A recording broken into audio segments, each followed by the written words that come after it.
Good evening. On behalf of my fellow commissioners and staff, I'd like to welcome you to our February 10th, 2022 City of Roseville Planning Commission meeting. If you could please put all electronic devices on silent at this time. Agendas are available at the end of the staff table, and if you plan to speak at tonight's meeting, please complete a blue speaker card and return it to the staff table. And as a reminder, the Planning Commission meetings are broadcast live and replayed throughout the week on Consolidated Communications and Comcast. With that, I'll go ahead and call the meeting to order. Lupi, could I please have a roll call? Yes. Commissioner Brashears is absent, excuse. Commissioner Caparuso? Here. Commissioner Covington is absent, excuse. Commissioner Hagen-Joes? Here. Commissioner Pryor? Here. Vice Chair Martin? Here.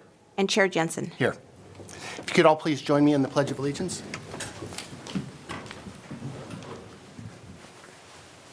I pledge allegiance to the flag of the United States of America and to the republic for which it stands, one nation, under God, indivisible, with liberty and justice for all.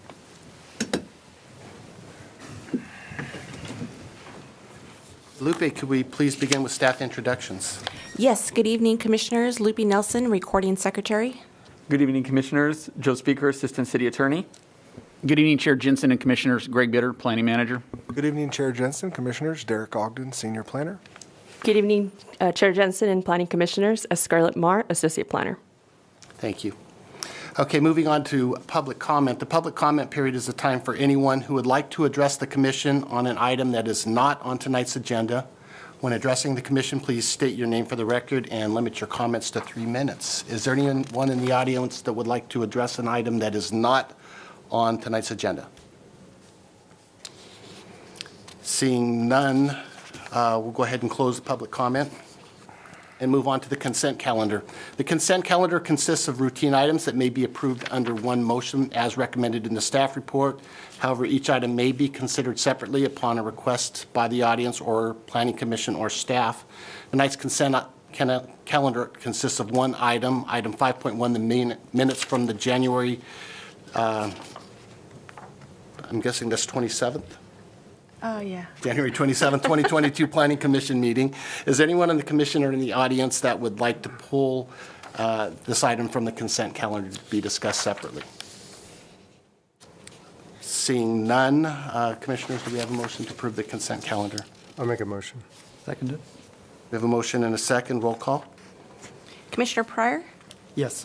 Vice Chair Martin? Yes. Commissioner Hagen-Joes? Yes. Commissioner Caparuso? Abstain. Chair Jensen? Yes. Okay, moving on to requests and presentations. Before we begin, I want to review the meeting procedures. We'll start off by hearing the staff presentation. Then we'll take questions from the commission. Then I will open the public hearing and the applicant will make a presentation. Then I will open the public comment and the public will have an opportunity to speak. We will then close the public comment. The applicant may be given an opportunity to provide a rebuttal if necessary. I will then close the public hearing.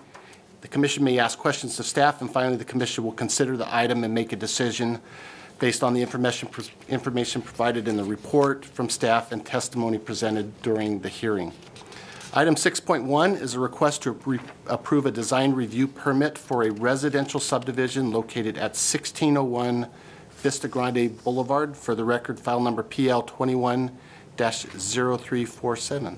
Scarlett, if we have your presentation, please. Thank you. Good evening, Chair Jensen and Planning Commissioners. The item before you tonight is a design review permit for a residential subdivision for the Sierra Vista Specific Plan Parcel DF20. The project site is located at the southeast corner of Vista Grande Boulevard and Market Street. The site is approximately 14.5 acres in size, and it's surrounded by medium-density residential to the north, low-density residential to the east and south, and a high-density residential parcel to the west across Market Street. The project site has a land use designation of medium-density residential and a zoning designation of low-density residential as well. The project proposes 4 plan types with 3 styles each: a farmhouse, a modern prairie, and a French country. The plan types range in size between 1,600 square feet and 2,500 square feet in size. The image on your screen shows a typical streetscape of the proposed project. For public outreach, early notification of the project was posted on the Roseville Coalition of Neighborhood Associations website. The public hearing notice was published in the Roseville Press Tribune as well and mailed to property owners within 300 feet of the project site and also posted on the Arcona website. The project is categorically exempt from the provisions of the California Environmental Quality Act pursuant to Section 15182, which exempts residential projects consistent with the specific plan for which an EIR has been certified. The project is consistent with the applicable goals, policies, and standards of the zoning ordinance, as well as the city's community design guidelines and the Sierra Vista specific plan. Before taking an action tonight, staff would like to notify the Commission of the minor correction on the dais. There was a minor error on the floor plan 1834, which was brought up to our attention and has now been fixed and revised. Therefore, at this time, staff recommends the Planning Commission take an action to adopt 2 findings of facts for the design review permit for a residential subdivision and approve the 30 conditions of approval as well. That concludes my presentation. I'm available to answer any questions. Thank you, Scarlett. Commissioners, are there any questions of staff at this time?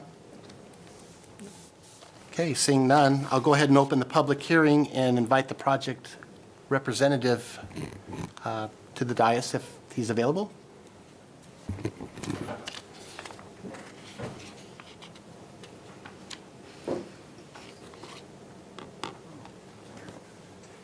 Good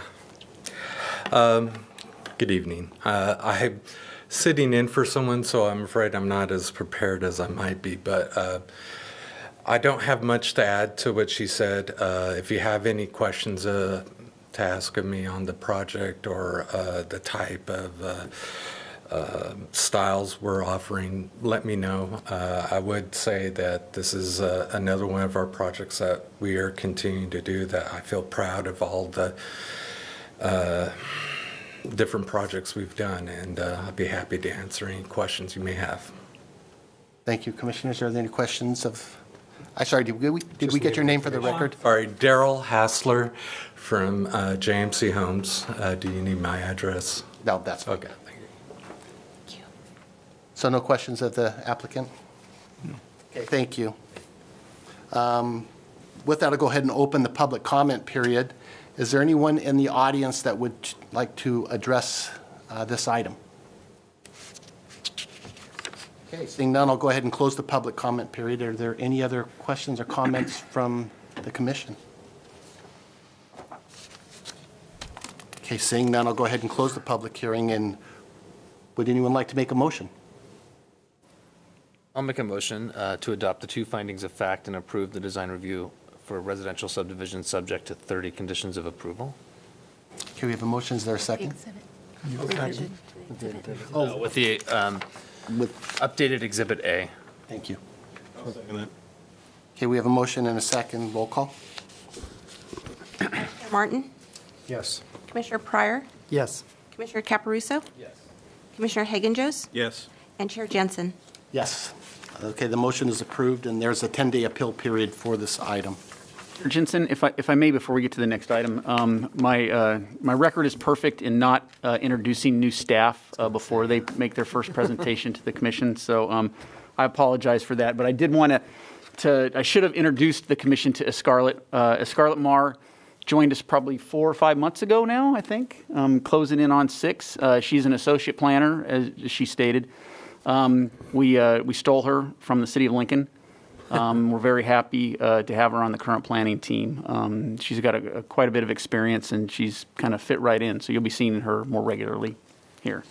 So We're very glad to have you here.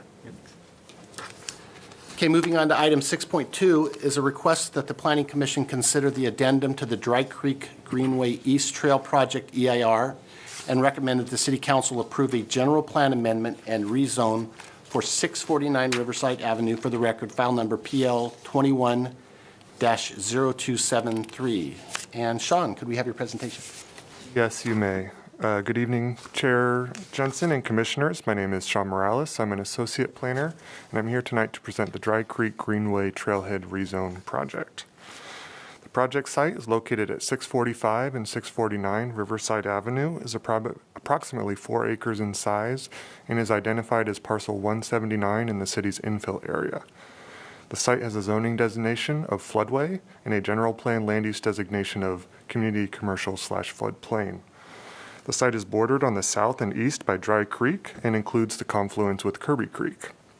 The properties were once developed with commercial buildings along Riverside Avenue. However, after flooding in the 1980s, most of the buildings were raised and the site was given a floodway zoning designation to discourage future development.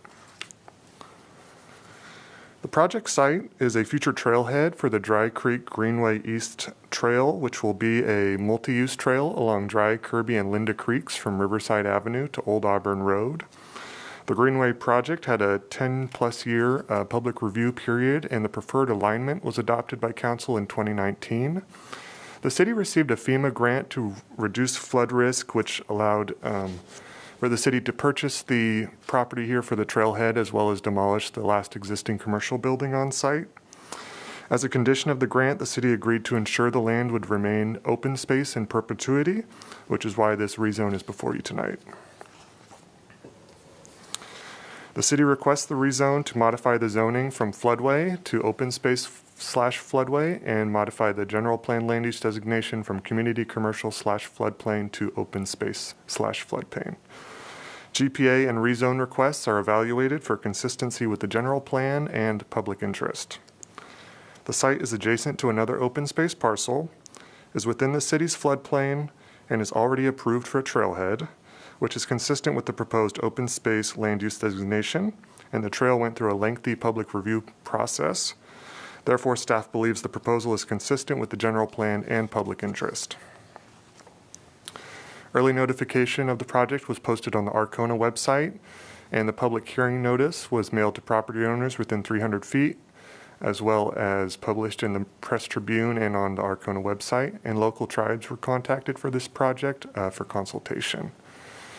There was EIR, the Dry Creek Greenway East Trail Project EIR, that was certified in March 2019 for the entire trail project.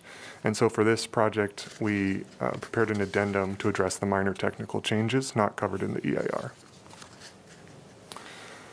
In conclusion, the proposed project is consistent with the objectives and overall intent of the general plan, and the rezone will not adversely affect the public interest, safety, or welfare. Therefore, staff recommends that the commission consider the addendum to the EIR and recommend to the city council that they approve the general plan amendment and rezone. And I'm available for any questions. Thank you, Sean. Commissioners, are there any questions of staff at this time? I just got a clarification, Sean. Thank you for your report. On the public outreach piece, it may just be the way that it's worded, but I read it as that, it was distributed to the agencies and departments, and then comments were included based on that outreach. Then it talks about the other outreach that was conducted, but doesn't say if any comments were received. There were no comments received based on the notice we sent out. Okay. Or the posting on the Arcona website. Okay, thanks. Commissioners, any other questions of staff? No. Okay, seeing none, I'll go ahead and open up the public hearing. Sorry. Oh, yes. Sorry. Thank you for your presentation, Sean. I had a question on the parcel that is across the other side of the road on Riverside. That's eternally up for sale. Is that, I see it's zoned as CCFP also. Is there anything happening with that side? So there's the parcel right across the street where the BMX track is. That's the CC/FPUC. And then beyond that, there's open space, general plan land use designation, which I think is the rest of the property stretching along that you're talking about. So is this space in any way connected with the one across the road, or it's going to be completely separate and city-owned and open space? The parcel to the west is privately owned. Okay. And so, yeah, the city hasn't, maybe in the past, the city's had an interest in that land, but this particular project that's before you tonight has nothing to do with the property to the west. Okay. On the other side of Riverside. So just to clarify, the action taken by the commission tonight has no effect on any other property except No the effect property on that's owned no by the effect city on at the zoning 649. or land use on any other property except what's in the staff report. Good. Thank you. Okay, I'll check one more time. Any other questions from the commission? Okay, seeing none, I'll go ahead and open up the public hearing. And Greg, been told you're representing the city as the applicant for the Yeah, project. Any questions, yeah, comments you know, you'd like to our add? public works staff, both with the floodway management section and alternate transportation, kind of with floodplains, the bike trail, work together on this particular project, the Dry Creek Greenway East Trail project. It was one of the conditions to receive the grant funding that they have a land use and zoning designations that would restrict in perpetuity open space uses. They felt that even though we do have the floodplain, the underlying floodway overlay zone on the property, that just having that community commercial designation didn't provide the federal agencies that surety. So that's really why we're doing this project tonight. We're here representing Public Works. We didn't feel that they needed to, I think the project's self-explanatory, didn't feel they needed to send representatives to the hearing. Okay, thank So you. I can, I mean, if you have any general questions, we're happy to. I'll look to the commission to see if there's any other further questions. Okay, thank you. I'll go ahead and open up the public comment period, and this is an opportunity for anyone in the public who would like to come forward and address the commission on this item. Okay, seeing none, I'll go ahead and close the public comment period. Are there any other questions or comments for either the applicant or for the applicant from the commission? Okay, I'll go ahead and close the public hearing. I'm too late each time. I'm sorry. I would just like to say I'm very happy to see that it's going to be kept in public ownership and perpetuity and kept as open space. It's badly needed in that area, and it'll be a great bonus to the trailhead as a whole. I'm too quick on the gun. Make sure there's no other questions or comments. Okay, this time seeing none, I'll go ahead and close the public hearing and look to the commission. Would anyone like to make a motion? I'll move to consider the addendum to the Dry Creek Greenway East Trail Project, EIR, and recommend that the City Council approve the general plan amendment and recommend that the City Council adopt the two findings of fact and approve the rezone. Okay, Second? we have a motion and a second. Lupe, roll call. Commissioner Caparuso? Yes. Commissioner Hagen-Jost? Yes. Commissioner Pryor? Yes. Vice Chair Martin? Yes. And Chair Jensen? Yes. And just to clarify, this will go to council for final action. So if anyone has questions before that meeting, they can certainly talk to staff or bring that up at the council meeting. We're targeting March 16th for the council hearing for this item. Okay. Okay, last on the agenda is commissioner and staff reports. Are there any reports from staff? I don't have a lot tonight, Chair Jensen. Will tell you, we do have one item. So next, the meeting for the 24th will be even shorter than tonight. We have one item that is time sensitive, I would say. And so normally we probably would have bumped it into the March meeting, but there's some fairly critical time issues with the development of this particular property. So we will only have one item for the commission on the 24th. And I will also toss out there that we do know that I believe Commissioner Martin has a work. I think it's work. I can't keep track of work or not work, but we'll be out of town that evening. And also, I think Commissioner Covington definitely has a out of town work. So again, we'll be relying on at least 4 of you up there to be here on the 24th. And Commissioner Brashears, who has already indicated he will be here on the 24th. I have a conflict on the 24th as well. Okay. So I'm glad you Okay. brought that up. And I right. will not be here. All right. So we'll be, I'll move my hair appointment. thank you. Thank you. I'll be here. I'll be here. We'll be good. That's all I have for tonight. And I don't think, March's agendas are clear yet, which of the meetings we're going to need, if we're going to need the first one or not on the 10th. But I'll let you know as soon as we know. Are there any questions for the commission? I just want to say welcome again to Scarlett. It's good to have you here. With that, could I have a motion to adjourn? So move. Second. Oh. Okay, all those in favor? Aye. We're adjourned.